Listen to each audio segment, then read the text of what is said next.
Good afternoon. My name is Jonathan Levin. I'm a columnist with Bloomberg Opinion. I am here with Ernie Tedeschi, Director of Economics at the Yale Budget Lab.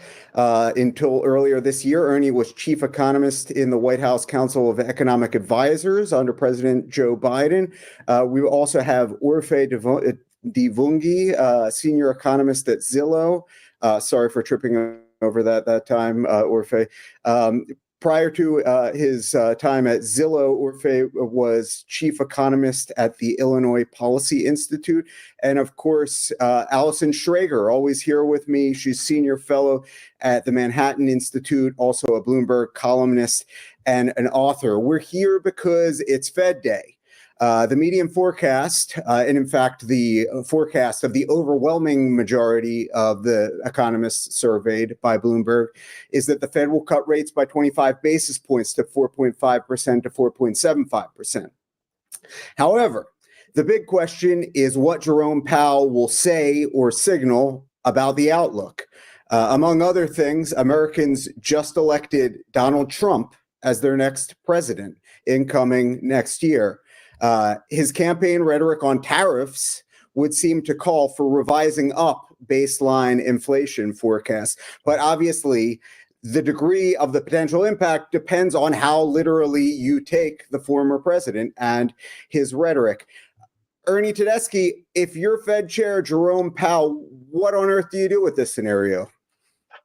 If I'm Jerome Powell in the press conference today, I try to keep politics as much out of it as possible. I make a bet with myself to not say Trump anytime as I can. Probably the most relevant question that he could get that's policy related is, if there is a price level shift due to indirect taxation like tariffs, how would the Fed react to that?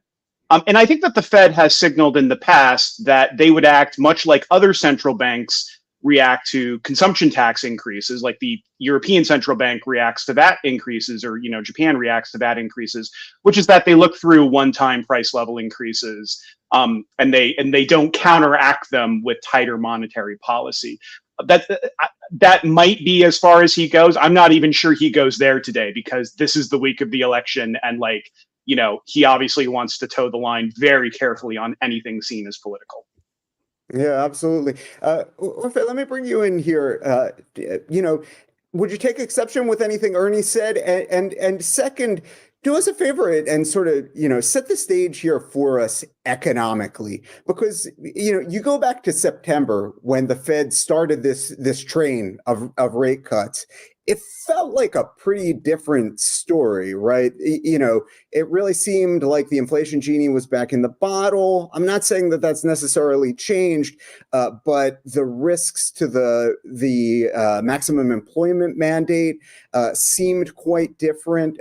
Set the stage for us here, Orphe. Yeah, totally. Look, on one hand, we had a strong but decelerating kind of labor market. Economic growth had been pretty robust, but slowing. Then we had that, we had that July, August, those jobs reports that basically showed the labor market had maybe cooled a little bit too fast.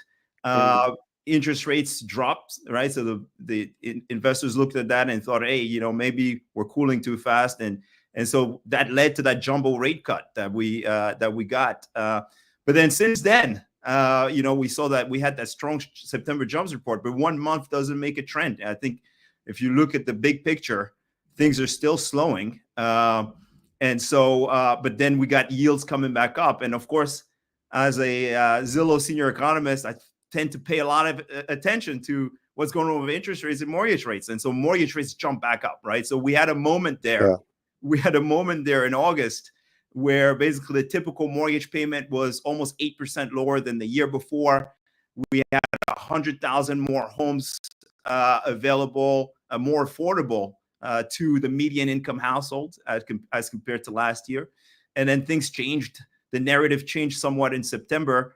But I look at this and I say, look, maybe the fact that we got a somewhat stronger than anticipated jobs report might actually be a good, it's a good thing. People have jobs. People don't go out and buy a new car, a new house without job security. the Fed managed what seemed to be the impossible, right? Bringing down inflation without triggering a recession. So I look at it. I think that's good news for the economy. It's good news for housing. Yeah, here at Bloomberg, like we tend to see so many of these things basically through the prism of the 10-year. And I'm gonna take everybody over there. This is an intraday chart of the 10-year, and it's been a wild ride. It was a wild ride in the weeks up to the election. There was a big sort of you might call it a blow off top in yields on election day. We now see things coming back down on the intraday chart on this Thursday, Fed day, but there's so much uncertainty. Allison, so over to you, because you're our in-house, risk consultant. You literally wrote the book on how do you deal with uncertainty. I'm hearing from Ernie that we're about to run maybe this crazy experiment in tariff policy. I'm hearing from Orfe that we think we know what's going on with inflation and the labor market, but it's been so hazy recently. We just got this report that was filled with noise from the terrible storms in the South. There's just so much that we don't know. What on earth do you do with that? If you're like a bond trader, or even worse, Jerome Powell? Well, if I were Jerome Powell, I don't personally see an economic huge reason why they should cut, although I don't think it would necessarily cause much damage either. I mean, the economy is strong. I mean, it's like the GDP report. But I think the case for a cut is that, it's one more piece that he can claim he declared victory. He can say inflation went way up. We hadn't seen it like that before. But you know what? I got it back down to 2. We're not going back to the 70s. And therefore, whatever happens ahead, if tariffs unrelease inflation, or just honestly pull back on trade and releases more inflation, or just a more debt policy releases inflation, you have the credibility to say, hey, we can do something about it. So I think the more he can suggest that, hey, it worked, we fixed it, we're a credible institution that has influence on inflation. Whether or not that's true, separate question, but it's important that people believe it. It becomes almost self-fulfilling. So I feel like that's the biggest. It's not even economic. It's just, I guess, in the game theory of monetary policy, because that will give markets more certainty that whatever inflation's ahead of us or not, that the Fed is large and in charge. Yeah, for sure. Let me go back to you, Orfe. A quick question here. It's so hard to answer this right now, but if you go back, 2, 3, 4 months, the big debate really over the past year is, what are we experiencing here? Are we experiencing a soft landing, or is it a so-called no landing scenario where maybe the Fed can take rates down 50 basis points, 75 basis points, but inflation sort of remains a thorn in our side? Have we learned anything in the past 7 weeks, basically, since the last decision, that would swing the pendulum between the so-called no landing and the soft landing scenario, you think? Yeah, we talk about this all the time. Is Fed policy restrictive, right? Like you hear this question all the time. Look, ask most workers how they feel about their bargaining power at work today. Unless you're working in the government sector or healthcare, you're probably not thinking about asking for a raise or a promotion, and you're probably not leaving your job looking for another opportunity. Mobility in the labor market has come to almost a standstill. We're also seeing it in housing. We went from the great resignation to the great stay. And so, in my opinion, you see restrictive right there in the labor market. Okay. Okay, you do think we're restrictive. Well, here's the deal. We've got 10 seconds to go until the decision comes, and we're gonna bring you the number, and then from there we're gonna proceed to sort of dissect the new information that we get. And there you have it. The Fed does cut by 25 basis points to a range of 4.5% to 4.75%. I'll take you over to market reaction real quick, and for what it's worth, not much doing, but the market at the moment is holding on to what has been sort of a bounce back in the 10-year. The 10-year Treasury note, meaning yields are down, yields are trading around 4.34%. Here's some information for you from the statement. The Fed says the risks to its goals remain, quote, roughly in balance. The Fed says labor market conditions have generally eased, I think consistent with what Orfe was saying there. And we're going to here's another one for you. My colleague Chris Ansey on the desk over there is saying interesting that they say the risk to the Fed's twin goals, price stability and full employment, are roughly in balance. Ernie, let me ask you this. In a world in which you think your goals are roughly in balance, and in a world in which we are still, call it 75 basis points to 100 basis points above the most reasonable estimate, or I should say the highest reasonable estimates of neutral, is there any reason to slow the pace of cuts at this point? I'm specifically looking ahead to December and what comes in 2025. What do you think? Yeah, it's a good question, because on the other hand, on the one hand, R star, what you're referring to as neutral, is a made up number, right? It's not something totally that you can observe. So yeah, so you want to keep your priors as loose as possible about where that is. You're feeling around as if you're in a dark cave for where that is, and you might stumble upon it when you don't expect it. And we should be open to the possibility that it's higher than we think it is. And one possibility is, look, we're closer than we think it is. On the other hand, and I think Orfe did a really nice job of laying out the case for this, we might,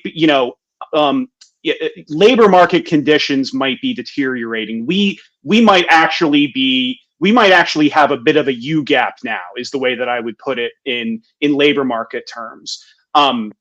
Momentum has really slowed. We see evidence when you look at things like hires, quits, job openings. Our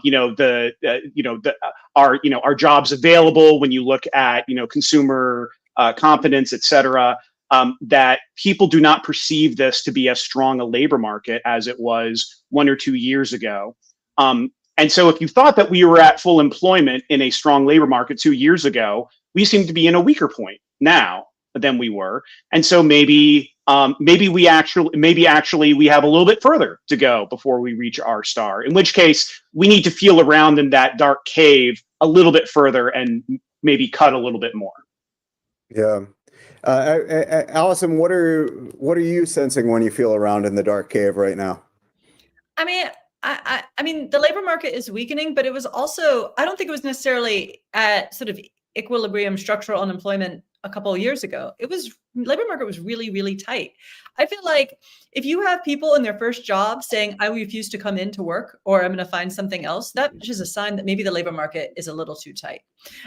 You shouldn't have that. I mean, it's not always, I felt like there was a little bit too much power on labor. I mean, not depending on your job. I don't want to say there's too much power on labor, but it seems like the labor market is roughly where it was pre-pandemic. And that was a pretty good spot too. So I'm not sure if we're at where R star is, although I just read a paper that Ken Rogoff just wrote, claiming that our star has been constant since, I guess, the 19th century. So maybe we are there, and it's definitely higher than everyone realized all throughout the 2010s. But I think we said there are reasons to feel like said the economy is in good shape. Again, it was really, really on fire a year or two ago. We don't really want to be there either, at least not in a sustainable way. So, I think a couple of rate cuts, this one, another one, I don't think it honestly makes that big a difference to the state of the economy. But I think my argument for it is I think it does bolster the credibility of the Fed. It's a tricky labor market, though, isn't it, Allison? I mean, on the one hand, it's a very difficult labor market for folks on the outside looking in, right? Mm-hmm. A totally different labor market if you don't have a job. Totally different economy if you're one of these locked out individuals that either doesn't have a job or also doesn't have a home, right? Mm-hmm. It's like polar opposite scenarios, and it seems to me too that like it's hard to hold up the 2010s as a sort of ideal labor market because like the worker share of profits was pretty underwhelming. A real wage growth was kind of overwhelming. Is there anything wrong at this point in time for like reaching for something more? Like, what do you think, Orfe? Look, again, I'm going to point back to even in that latest jobs report. I mean, the revisions to the August and September numbers. You keep getting these downward revisions, and I think that's somewhat concerning. And so that that negative momentum is why the Fed, I think, in my opinion, did the right thing by cutting again. The December cuts, though, are somewhat in the air, right? We're going to have to see. We're feeling around in the dark cave. We're going to have to see what happens between now and next month. I don't know how much data we're going to get until then. But the December cut's still very much in the air because I look at core inflation. To Allison's point, core inflation has been kind of rebounding slightly. Yes, on a year-over-year basis at 2.7%, but you look at the 3-month annualized rate. Since July, things are ticking higher, and so you're looking at I look at the former the last SCP, and I see maybe we're in a kind of up towards the upper part of the range in terms of projections for core inflation. So maybe that's, why you might wonder whether or not the Fed should cut again in December. But again, we're all in the dark trying to feel things out, and hopefully we'll get there. Yeah. I would add to this, if I think to Allison's point, if I were confident that we would stay at 4.1% unemployment where we are now, like the flow rate or the hires rate were strong enough to keep us where we are, I think we would have nailed it, right? Because 4.1% is almost like textbook NAIRU pre-pandemic. Like you get your Gregory Mankiw textbook, you look it up, and you look at where the labor market is now in level terms, and we're there, right? I think the problem is that you look at the flow data and the momentum data coming from JOLTS, which is a different survey from the household survey, and hires is not strong enough right now to keep the unemployment rate from going higher from where it is now. Now it ticked up last month, although there was a little bit of hurricane issue with JOLTS last month, so that may have been an outlier. But if higher stays at its soggy rate, I would not be confident that the unemployment rate wouldn't go further from this level. Yeah. All right. Let me Let me just take folks to the statement real quick here. Blow it up a little bit so we can all try and see it. I just want to take folks through what actually changed. As viewers of this know, I sometimes mess up the screen shares, and I couldn't quite figure out how to get the strike through up this time. So this is the regular version, but I am going to tell you what changed exactly. So first paragraph, the key change is in that second sentence. It now says, since earlier this year, labor market conditions have generally eased and the unemployment rate has moved up, but remains low. Prior to this, the language had been slightly different. It had said job gains have slowed. It's now basically an adjustment for point in time. No big deal, I think. That last sentence of the first paragraph is sort of is somewhat significant. Inflation.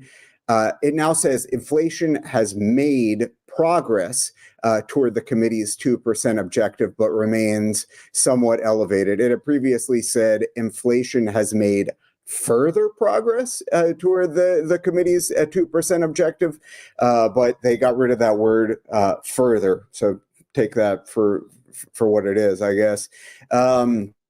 Okay, paragraph 2, you end up losing a part of a sentence that had previously said the committee has gained greater confidence that inflation is moving sustainably toward 2%. It now says the committee judges that the risks to achieving its employment and inflation goals are roughly in balance. So we're really stressing this idea that on the sort of seesaw between the two mandates, you're kind of at a form of equilibrium there.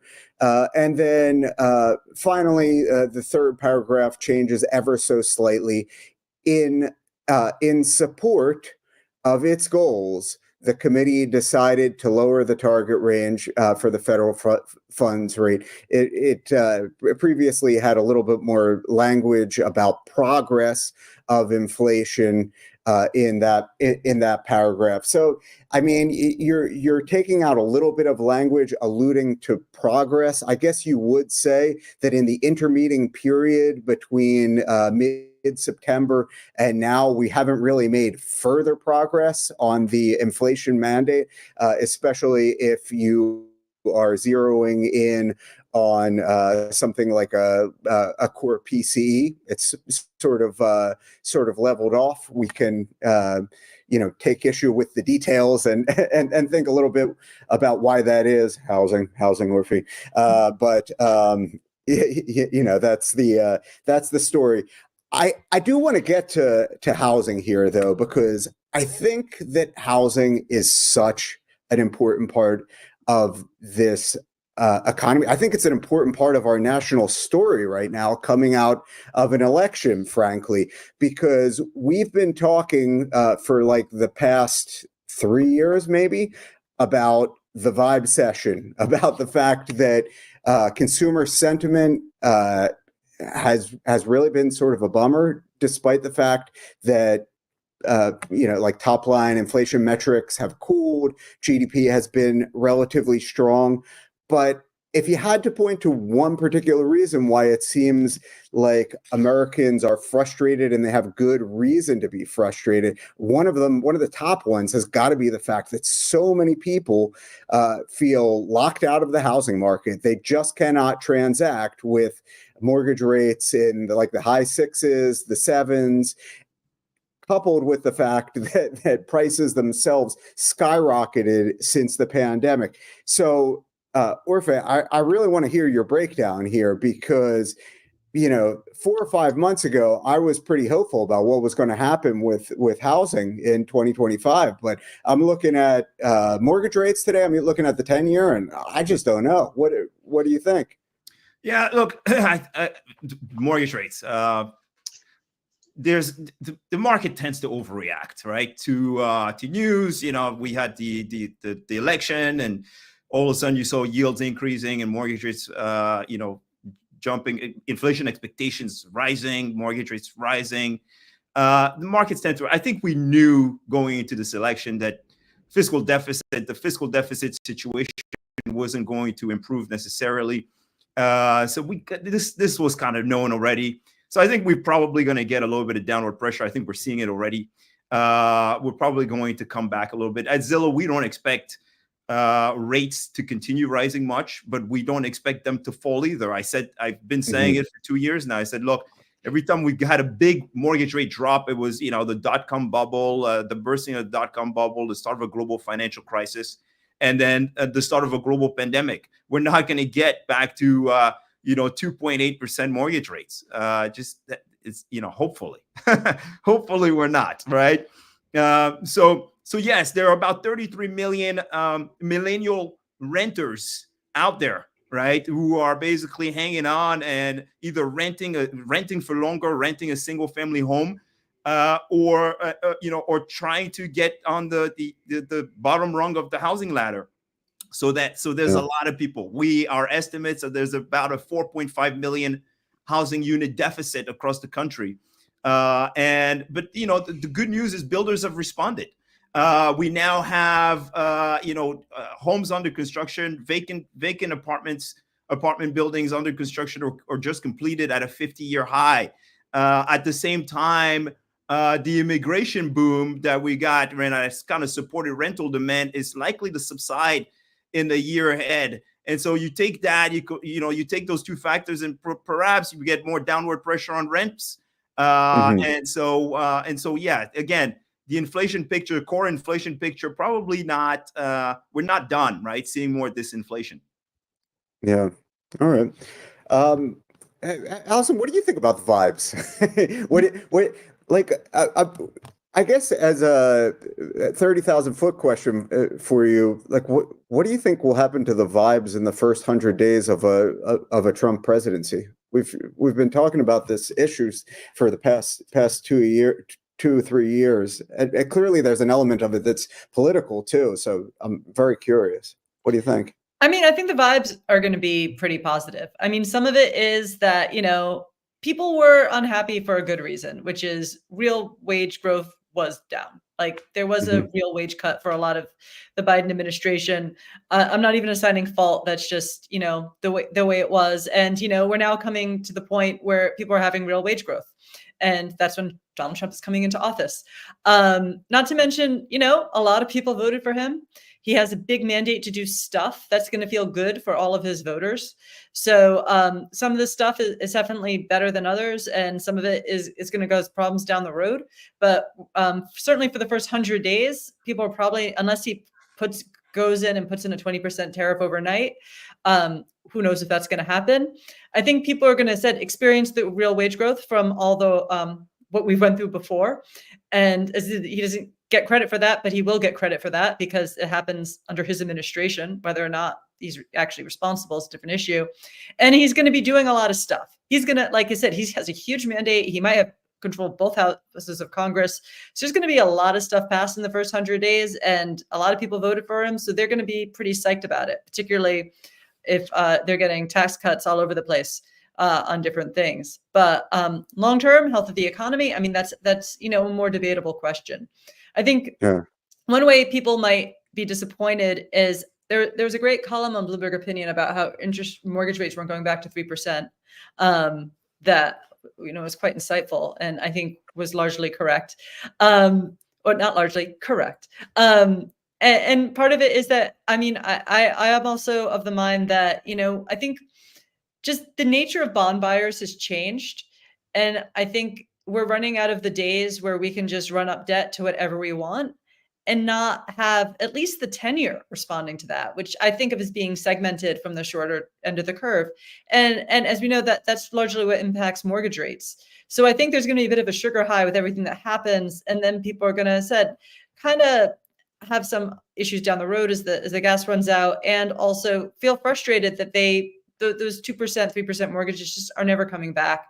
And, there's still not enough housing supply to make prices go down. So they are going to be largely shut out of the market. If I can jump in here, I think the good news is that we're starting to see some of those sellers coming back, right? So in terms of existing homeowners, they're coming back, right? New listings at Zillow are up. I can't remember my data now, but they're up relative to last year. So we do have some, people move for various reasons. Not, the mortgage rates, of course, part of the budget constraint being important, but people want to, what we see in our data is that people move usually because of a life event, right? So marriage, divorce, the new birth of a child. And so they make the move. The good news also is that builders have actually been able to kind of meet buyers where they're at by providing rate buy downs and all kinds of incentives to get people home. So that's also been a positive. And I think maybe another point to make is that mortgage rates are ticking higher right now at a time where the housing market tends to kind of, be slow anyway. And so I think we're really going to be waiting for the spring where people tend to come back, really come back in droves into the market. And we really don't know where rates are going to be. My feeling is that rates will actually probably ease a little bit, so long as we don't get any surprises on the fiscal policy side in the first 100 days. All right, Allison. Both Allison and Orphe sort of alluded to the fiscal picture and the risk premia outlook that's baked into fixed income securities, and I really do wonder about this. And Ernie, you obviously spent time at Treasury, and one of the things I've been wondering about is, it seems like 2025 may be the time. Maybe it's 2026. Maybe it's further off. But it seems like maybe a moment when we kind of have to take our medicine, and who knows what sort of sentiment will be like in bond markets at that time. But as you all know, the government during this difficult and volatile time has largely been able to finance itself through treasuries. There's been considerable debate over whether or not that was the right decision. I tend to think that it was largely a technocratic and rules-based decision, but that's the decision that they made. And now we find ourselves getting closer to a time when I think Treasury is going to have to start moving out into duration, and it matters tremendously. I think psychologically and in other ways, like where yields actually are when that happens. It could be a real moment. Are you concerned about that, Ernie? Yeah, I'm highly concerned about it. I think markets had been hoping and expecting for divided government coming out of this election. And now it's looking more and more like a clean sweep, which I think is would in either case would have been a bad case scenario for fiscal policy. So now the two checks on fiscal excesses will be, one, the filibuster, and two, the bond market. Now, not to get over our skis here, I think that the full extension of the 2017 tax cuts is baked into expectations. I think everybody expects that. Even had Harris won, I think everybody expected that congressional negotiations would have basically gone that way. And so that's not going to be a shock to markets. But I think that markets are going to be very much on edge about anything else coming out of that, especially with just the various Mad Libs, no tax on blank coming out of the Trump campaign, with no revenue proposals other than tariffs, which businesses and bond markets have their own opinions about and don't love as a pay for. So they're going to be highly attentive and concerned. And we've seen around the world bond markets reassert themselves when fiscal policy gets out of line. We saw that with the mini budget in the UK to consequential effect. Now, I think that the United States is not even, we're not a developing economy. We're not even like in other advanced economies. We have, for better or for worse, we have an exorbitant privilege that gives us a lot of room that other countries don't have. But even we don't have infinite space here. And I think that I agree with you that if it's not 2025, then in 2026, we're going to run out of space on tax cuts and others and other spending where there's going to be some discipline exerted on us. And I think what markets are waiting for is they want to see what the political dynamic is. They want to see, is the congressional coalition that gets elected, if it truly is a unified GOP coalition, this is a different Donald Trump than it was in the first administration. This is not a Donald Trump that's going to be up for re-election again, for example. So he's a little bit less powerful in that way than he was in the first administration. Are they going to go along with him to the extent that they did in the first administration?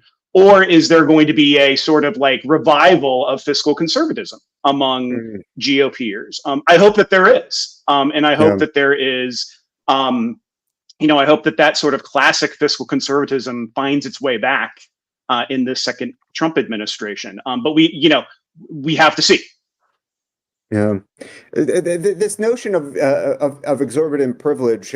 I mean, it's obviously well established. People who have placed their faith in it have been proven right time and again. But I also worry that exorbitant privilege is like maybe a form of moral hazard, right? Insofar as it incentivizes our decision makers to just keep making reckless decisions. What do you think?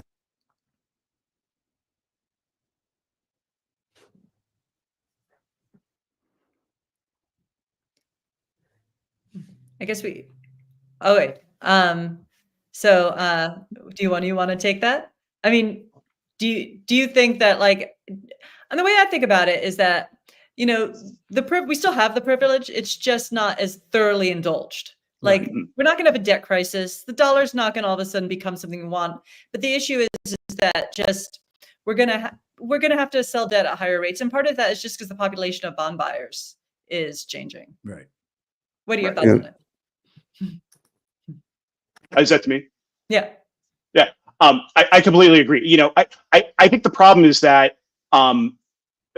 too often we talk about debt in the United States as if we were a developing economy. We're not. We are different than that. But that does not mean there aren't trade-offs. To your point, if we keep issuing debt the way that we have, and we have a literal unsustainable debt trajectory where debt is growing faster than the economy, the price of debt or the yield on debt will keep rising, and we're going to spend more and more of our budget on interest costs. And then at some point, what happens is that at some point interest rates, drift above the growth rate of the economy, and then it becomes truly incredibly hard to rein in that problem.